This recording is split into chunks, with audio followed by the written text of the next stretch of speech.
जय श्री कृष्ण, हरिओम। भक्तों सुनाओ, आप चलते हैं। अष्टावक्र गीता है, सूत्र है 3। तीसरा सूत्र है, तीसरे सूत्र का अनुवाद है, जहाँ ये विश्व आत्मा में समुद्र में तरंग के समान स्फुरित होता है, वही मैं हूँ ऐसा जानकर क्यों तू दीन की तरह दौड़ता है। क्या है? जहाँ ये विश्व आत्मा में समुद्र में तरंग के समान स्फुरित होता है, वही मैं हूँ ऐसा जानकर तू क्यों दीन की तरह दौड़ता है।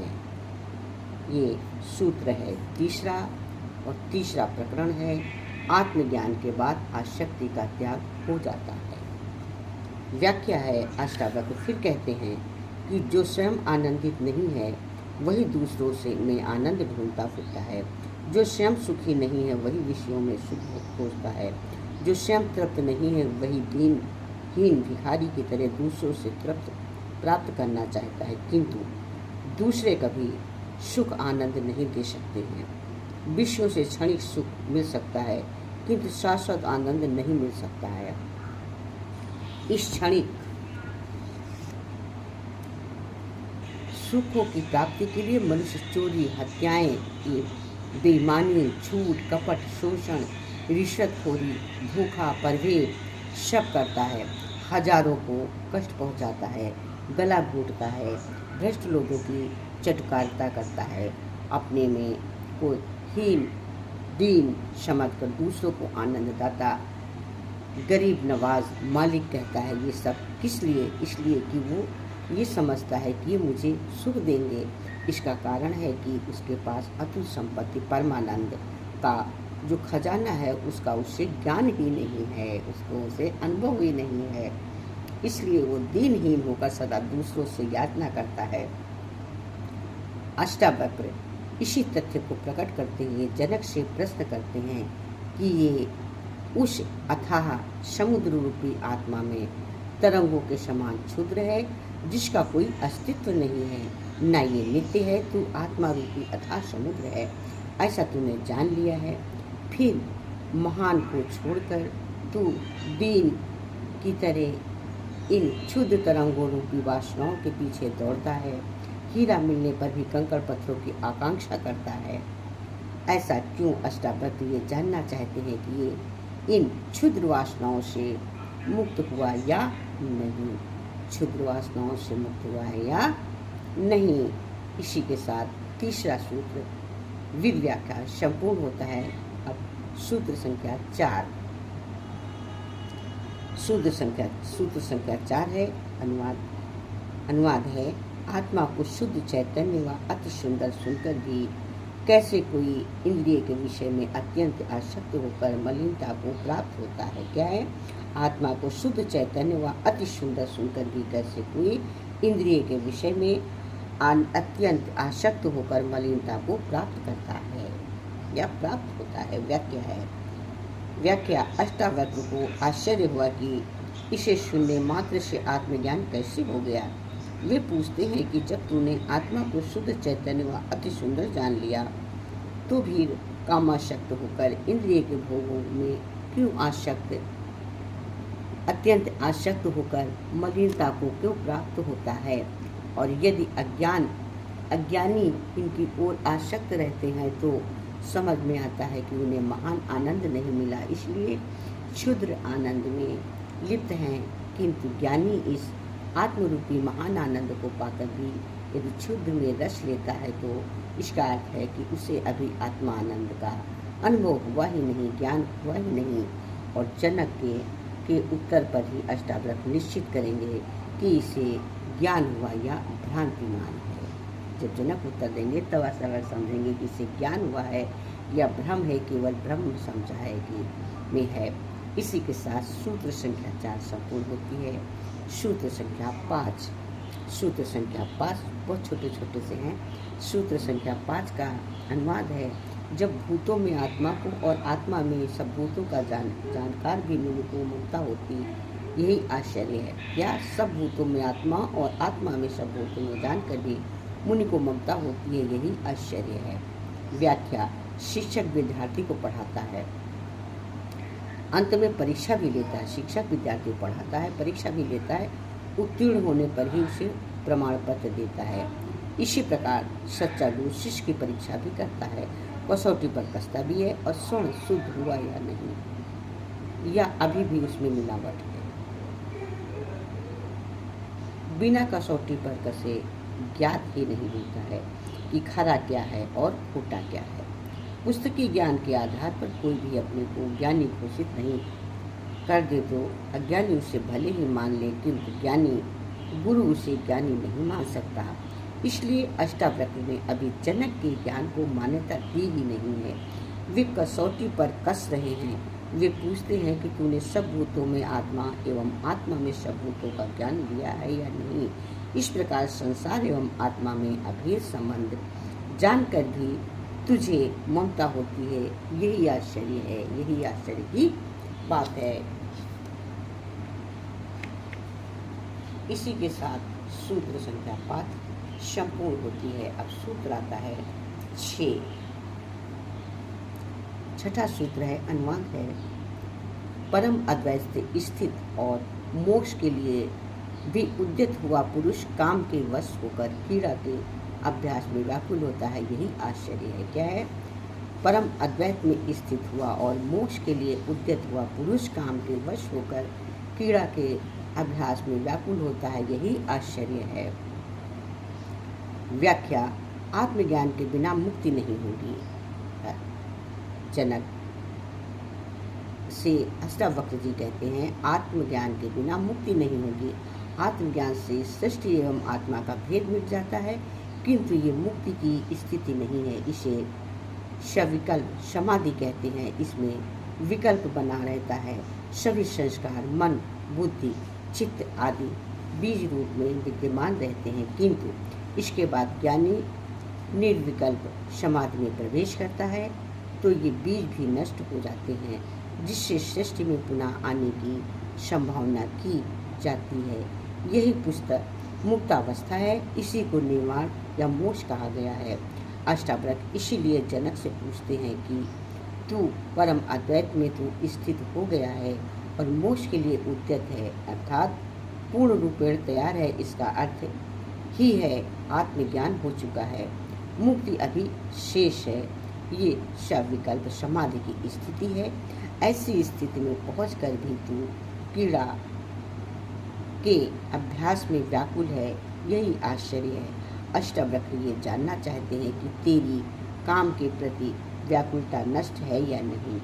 यदि काम पीड़ा की व्याकुलता शेष है तो इसका अर्थ है कि आत्मज्ञान अभी हुआ ही नहीं, भ्रांतिमान ही है। अभी आत्मज्ञान हुआ ही नहीं, अभी तुझे भ्रांति ही है। अब सूत्र संख्या 6 संपूर्ण होती है। 7 में लेते हैं। सूत्र संख्या 7 सात्विक का अनुवाद है, काम को अभूत ज्ञान का शत्रु जानकर भी कोई अति दुर्लभ और अंतकाल को प्राप्त हुआ पुरुष काम भोग की इच्छा करता है, यही आश्चर्य है। व्याख्या, वासनाएं अनेक प्रकार की होती, किंतु उनमें काम वासना मनुष्य में सबसे तीव्र है। अन्य वासनाओं में को तो छोड़ा जा सकता है, किंतु इसे सामान्यतया जोड़ना अति कठिन है। अनेक ऋषि मुनि साधु सन्यासी योगी भक्त तपस्वी साधक ध्यानी कोई भी इससे मुक्त नहीं है। ये देवताओं तक का पीछा नहीं छोड़ती है। ये काम एक शक्तिशाली ऊर्जा है, इसे दबाया या नष्ट नहीं किया जा सकता। इसका रूपांतरण किया जा सकता है, इसका उन्नयन नहीं किया जा सकता। इसे परिव्यक्त रूप से विकसित किया जा सकता है। ये संपूर्ण सृष्टि काम में ही उत्पन्न हुई है। ये शक्ति ईश्वर प्रदत्त है, अतः देह नहीं है, किंतु इसका उपयोग वासना रूप में करना ही है। अष्टावक्र इन तीनों सूत्र में काम में आसक्ति के प्रति जनक को सचेत करते हैं। इस सूत्र में वे कहते हैं कि अत्यंत दुर्लभ और मृत्यु समय में निकट पहुंचा हुआ व्यक्ति कभी भी भोग की इच्छा नहीं करता, किंतु ऐसा व्यक्ति भी यदि इसकी इच्छा करता है तो आश्चर्यजनक ही है। इसी प्रकार ये काम उस व्यक्ति का महान शत्रु है जिसमें नया नया ज्ञान अद्भुत हुआ है, क्योंकि जन्मों जन्मों से जिस काम वासना का भोग के रूप में उपयोग किया है वो एक क्षण में आत्मज्ञान होते ही छूट कैसे सकती। आत्मज्ञान तो एक क्षण में हो जाता है, किंतु चित्त की व्यक्तियों को छोड़ने में थोड़ा समय लगता है। जब ये पूर्ण रूप से छूट जाती है तब होती है मुक्ति। जिस प्रकार प्रकाश और अंधकार एक साथ नहीं रह सकते, तो प्रकाश ही होगा या अंधकार ही। इसी प्रकार ज्ञान और अंधकार, ज्ञान काम, ज्ञान और वासना एक साथ नहीं रह सकती। यदि ज्ञान हो गया तो संसार, काम, वासना नहीं रहेगी। यदि ये तो इसका अर्थ है कि ज्ञान हुआ ही नहीं, ज्ञान का भ्रम भी हुआ है। इसलिए ज्ञानी कहता है कि संसार माया है, मिथ्या है, भ्रम है, किंतु अज्ञानी के ज्ञान ईश्वर, परमात्मा, आत्मा, ब्रह्म आदि स्वप्नवत, कल्पनावत, माल्यावत एवं भ्रम मालूम होते हैं। आत्मज्ञान की इसी कसौटी पर अष्टावक्र जनक को कसते हुए पूछते हैं कि तुझे आत्मज्ञान हो गया है, ऐसा ज्ञान होता है, किंतु हम ज्ञान की स्थिति में तूने जान लिया कि ये काम अद्भुत ज्ञान का शत्रु है। काम का प्रभाव तुझ पर जन्मों जन्मों से है, ज्ञान नया हुआ, इसलिए ये काम तुझे कभी भी अपनी ओर खींच सकता है। ये जानकर भी तू काम भोग की इच्छा करता है, यही आश्चर्य है। अष्टावक्र ये जानना चाहते हैं कि यदि इसका काम भोग की इच्छा करता है तो उसे ज्ञान हुआ ही नहीं है, भ्रांति मान है। इसी के साथ सूत्र 7 संपूर्ण होता है। राधे राधे। जय श्री कृष्ण। बोलो अष्टावक्र की जय, राधा जनक की जय। सूरज कब दूर गगन से, चंदा कब दूर किरण से, खुशबू कब दूर पवन से, कब दूर गुरु हम सबसे। ये सत्संग तो प्यार का मंदिर है, ये सत्संग तो प्यार का मंदिर है, ये जीवन का दर्शन है। सूरज कब दूर गगन से, चंदा कब दूर किरण से, खुशबू कब दूर पवन से, कब दूर गुरु है हमसे।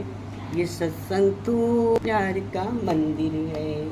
तुम तो मेरे जीवन हो, तुम देख जी लूंगी। तुम तो मेरे जीवन हो, तुम देख जी लूंगी। अमृत बचनों के खातिर दुनिया का जहर पी लूंगी। अमृत बचनों के खातिर दुनिया का जहर पी लूंगी। ये सत्संग तो प्यार का मंदिर है, ये सत्संग तो जीवन का दर्शन, ये सत्संग तो प्यार का मंदिर है, ये सत्संग तो प्यार का जीवन है। सूरज कब दूर किरण से, चंदा कब दूर किरण से, सूरज कब दूर गगन से, चंदा कब दूर किरण से, खुशबू कब दूर पवन से।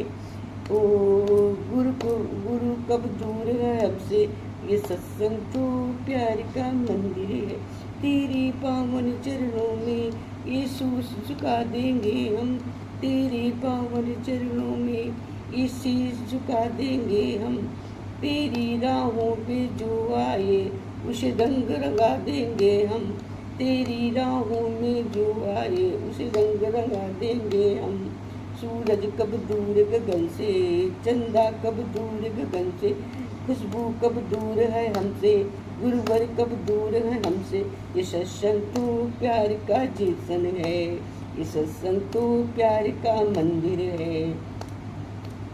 इस ज्ञान के मंदिर की हो तुम सबसे प्यारी मूरत, इस ज्ञान के मंदिर की हो सबसे प्यारी मूरत। भगवान नजर आता है जब देखूं तेरी सूरत, भगवान नजर आता है जब देखूं तेरी सूरत। ये सत्संग तो प्यार का मंदिर है, और ये सत्संग तो प्यार का दर्शन है।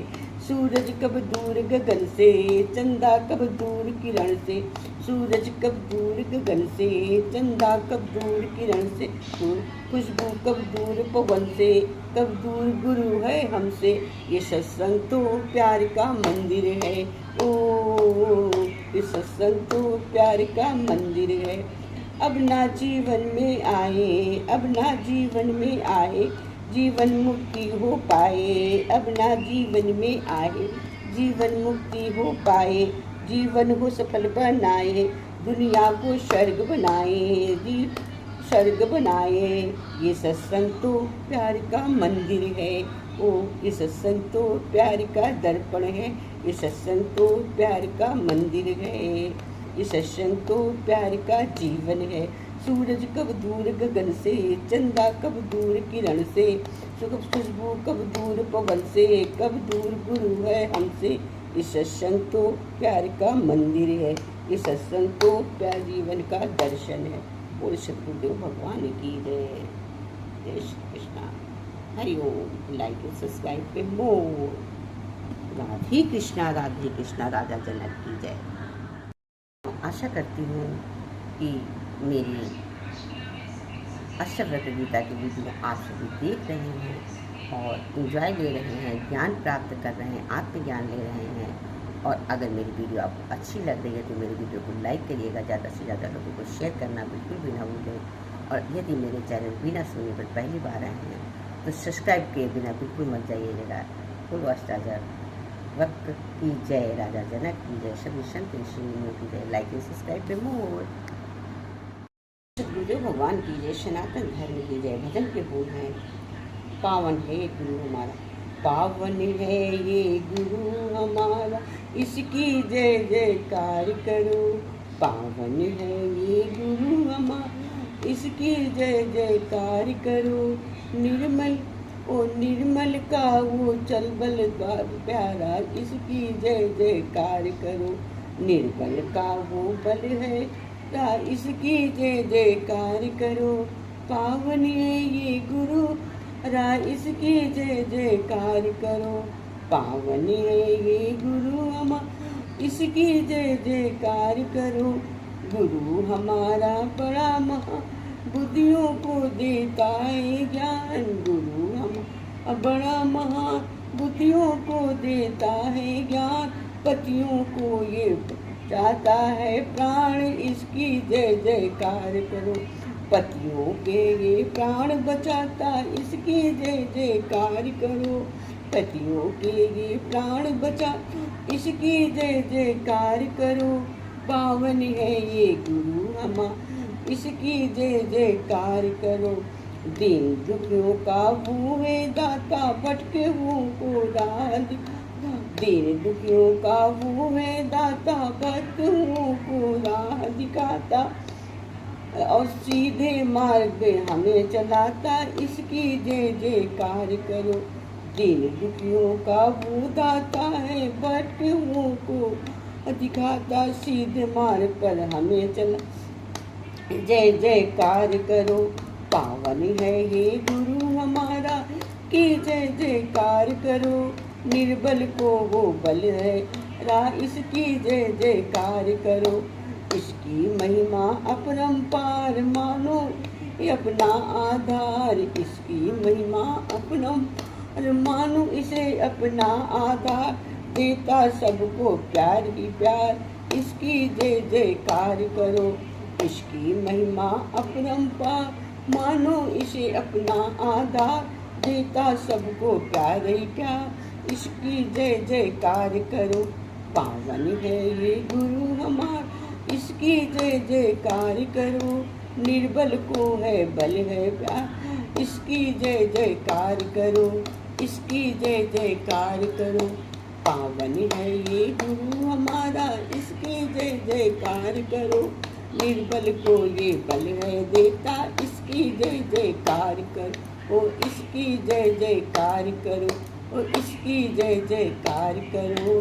इसकी जय जयकार करो। पावन है ये गुरु हमारा, इसकी जय जयकार करो। निर्बल का ये बल है दाता, इसकी जय जयकार करो। जय सतगुरुदेव।